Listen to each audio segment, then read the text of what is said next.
Para elucidar melhor o assunto, a gente conversa agora com o assessor econômico da Federação do Comércio de Bens, Serviços e Turismo do Estado de São Paulo, a FEComércio, Fábio Pina. Bom dia, bem-vindo, Fábio. Bom dia a todos os ouvintes. Então, a gente acompanhou aí na reportagem, tentando entender direitinho, para também dar uma força para quem nos acompanha, nossos ouvintes, espectadores. Por que o governador está preocupado com essa história do ajuste fiscal? No que isso pode influenciar? Não, eu acho que todos os gestores públicos têm que estar preocupados com as contas. Essa é a parte louvável, né? Você não pode gastar continuamente, eternamente, mais do que arrecada. Nessa parte está todo mundo de acordo, um ajuste fiscal tem que ser feito. O problema, o que a Federação do Comércio vê como problema, e não só no estado de São Paulo, vê para a União, estados e municípios, é que grande parte dos ajustes fiscais nos últimos 30 anos, para não dizer 100%, mas uma boa parte do ajuste fiscal, é feito com base em aumento de receita e não corte de despesa. E isso foi chegando num limite em que a carga tributária está entre 35% e 40% do PIB, e o setor público, novamente, Estado, municípios e União, gastam mais do que isso, mais do que 40% do PIB.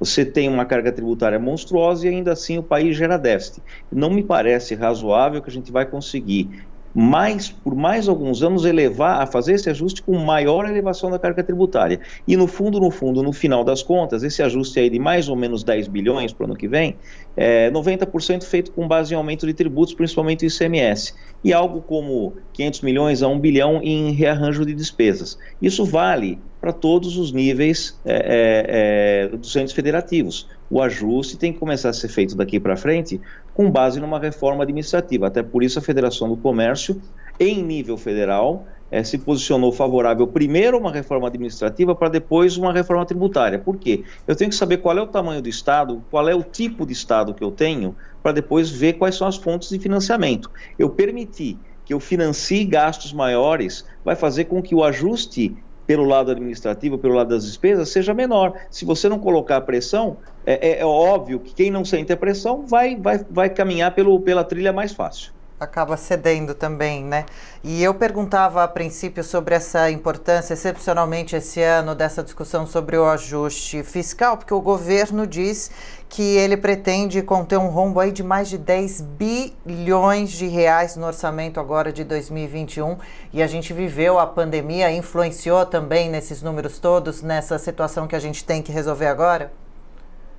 Olha, na realidade, o ano 2020 não pode ser colocado na conta normal de ajuste fiscal, não havia o que fazer. Então, o governo federal, os governos estaduais e municipais, de forma geral, no aspecto fiscal, no aspecto de crédito, acertaram, né? No aspecto de ajudar os vulneráveis com os vouchers, com a assistência emergencial, acertaram. E isso vai fazer com que o superávit, o déficit seja maior em todos os níveis e com que a dívida pública, aí no caso federal, cresça bastante. Mas isso era esperado e você não vê nenhum analista criticando especificamente isso. O que se espera é que a partir de 2021 a gente, em um ano, se Deus quiser, normal, sem a pandemia, com a retomada das atividades, a gente volte a arrecadar normalmente, porque as empresas vão voltar a trabalhar, se Deus quiser, etc.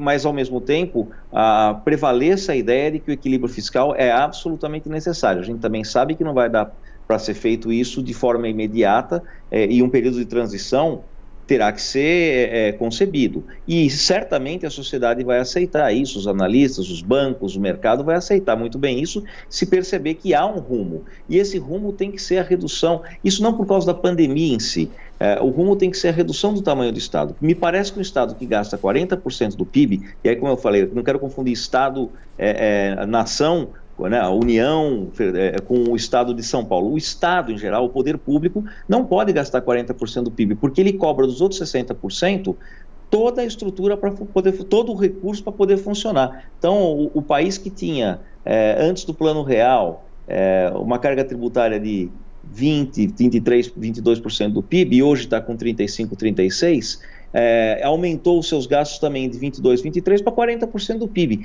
E essa trajetória, essa dinâmica tem que ser parada. Senão, não há solução que não ou aumento de arrecadação tributária, que já está no limite, ou aumento de dívida, que também me parece estar no limite, ou retomada da inflação, que parece que ninguém compactua com isso. Não há uma solução mágica onde eu consigo aumentar, expandir os gastos públicos constantemente, sem que isso cause efeitos deletérios sobre investimento, PIB, inflação, etc. Ai, ai, ai, hein?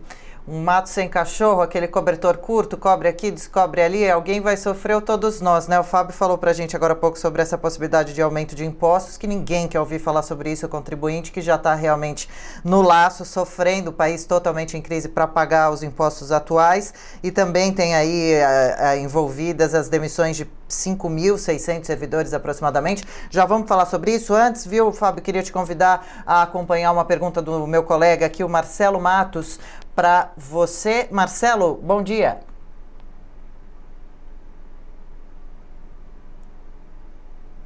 Daqui a pouquinho eu trago essa pergunta do Marcelo Matos.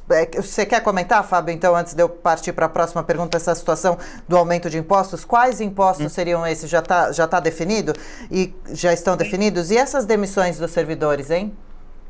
Olha, eu não vou tratar das demissões porque eu não tenho conhecimento perfeito. Eu não quero, ninguém quer a demissão de ninguém, seja no setor público ou no setor privado. Isso é ruim sempre, são famílias que perdem emprego. Agora, os ajustes nas empresas são feitos, inclusive, e infelizmente, também com demissões, com cortes, e no governo não será diferente. A gente não pode ser inocente de imaginar que o ajuste do governo vai ser sem nenhum esforço, né? Há que haver esforço, óbvio. A federação gosta da ideia de você privatizar aquilo que é possível. A federação tem trabalho, a Federação do Comércio tem trabalhos mostrando a gente não é favorável ao Estado mínimo. Isso pra gente é uma besteira. O Estado tem que ser o Estado necessário. Às vezes ele está muito além do necessário e atuando onde não deveria. Por exemplo, ter parques, um monte de parques não faz muito sentido. A população talvez não, com certeza não será prejudicada se esses parques passarem para iniciativa privada, que podem fazer suas ações de marketing, de posicionamento, através disso, sem cobrar entrada, por exemplo. Tudo isso pode ser visto. Agora, algum esforço de todos os lados tem que ser feito. O problema é que do lado privado, isso já é feito há 30 anos. Como eu te falei, a carga tributária já saltou de 22%, 23% para 35%, 36% do PIB. Isso, em São Paulo, o que está acontecendo é um aumento de carga tributária, o que pode acontecer através do ICMS. Eu pego um empresário que depois do ano de pandemia está com a corda no pescoço. Eu não sei se há espaço para você aumentar tributos e o empresário conseguir pagar. Principalmente o pequeno empresário, que fala, mas aí algumas coisas não mudam, dependendo do lucro presumido, do simples. Sim, mas o custo aumenta, o consumidor acaba pagando mais. No fundo, quando aumenta a carga tributária, o consumidor vai pagar esses 10 bilhões a mais na ponta. Então eu vou ter menos consumo, porque não vai dar para você, se você tirou do setor privado esses 10 bilhões, vai ter menos gente com esse dinheiro para consumir e para investir. Na prática, eu estou tirando mais 10 bilhões do setor privado e colocando no setor público, quando eu deveria fazer isso com alguns ajustes, como a gente já falou, privatizações faz parte disso, com toda certeza, e outros ajustes de custos dentro do setor público. O que não pode é continuar, novamente, crescer a despesa e fazer frente com isso, aumentando a arrecadação de forma unilateral. Pois é, quem paga o prejuízo ali na ponta final, né? Tem impressão até que o Marcelo quer falar isso com você, Fábio. Vamos lá, o Marcelo Matos agora com a gente, bom dia. Olá, Adriana, bom dia a você e também aos ouvintes internautas da Jovem Pan, bom dia também ao Fábio Pina. Fábio, o governo alega que algumas disposições desse projeto em relação ao ICMS, elas vão valer por 2 anos e também não haveria um aumento da carga tributária. Como é que vocês avaliam essa questão, já que a oposição sempre garantiu que isso não está no texto? Isso é a palavra do governo. De fato, haverá, a partir da sanção desse projeto, a elevação da carga tributária de uma maneira imediata? Olha, em primeiro lugar, o governador falou que não aumentaria a carga, não incidiria sobre a famosa cesta básica, alimentos e remédios. Eu até acredito no governador, eu não acho que ele está mentindo, não. O problema é que, se isso não estiver no papel, o Estado de São Paulo continua muito após a nossa existência, como governantes e como pessoa física.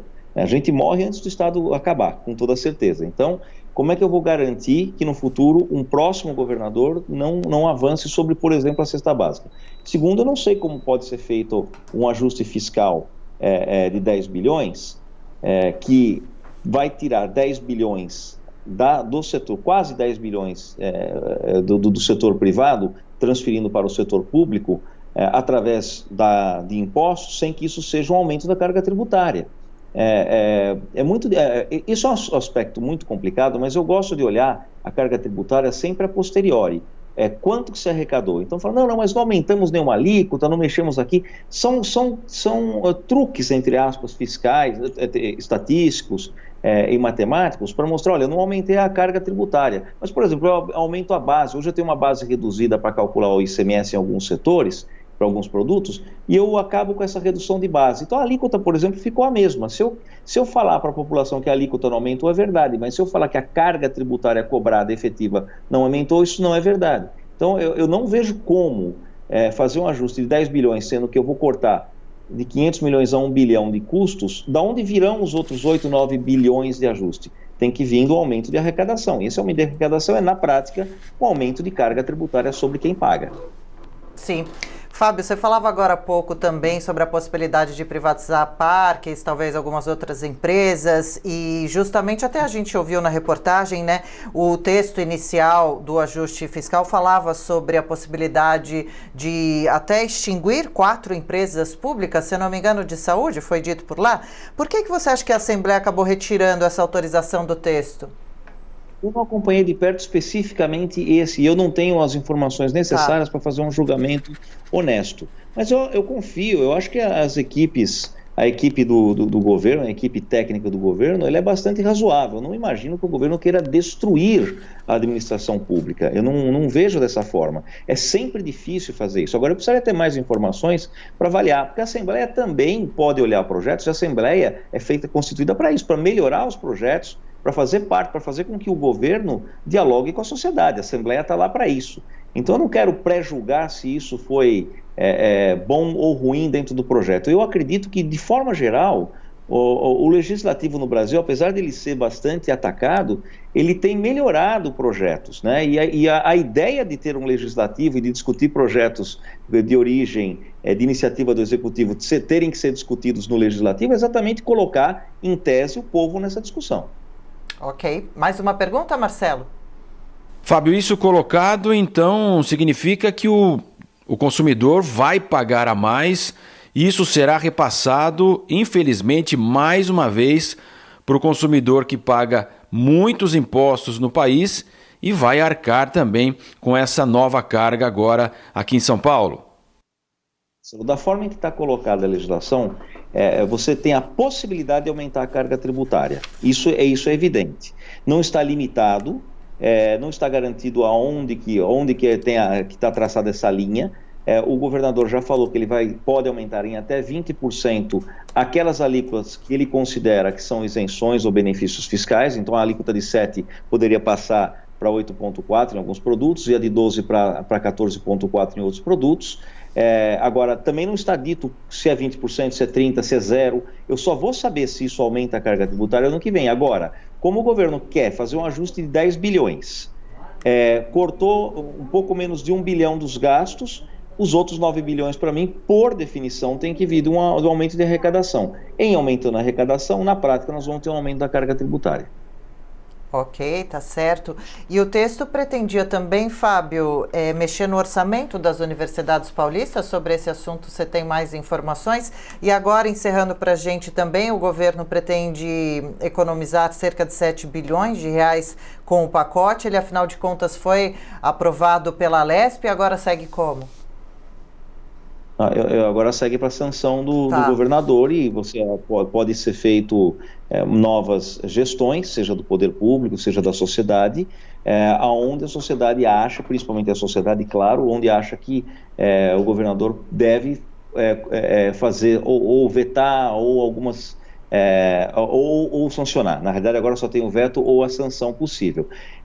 Claro que eu não vou falar especificamente das universidades, mas para o governo controlar seus gastos, ele tem que ir conta a conta. As universidades fazem parte do orçamento do governo do estado de São Paulo. Então, nesse aspecto, o governo tem que olhar e tem que ser o mais eficiente possível. Em ser eficiente significa fazer mais com menos, com toda certeza.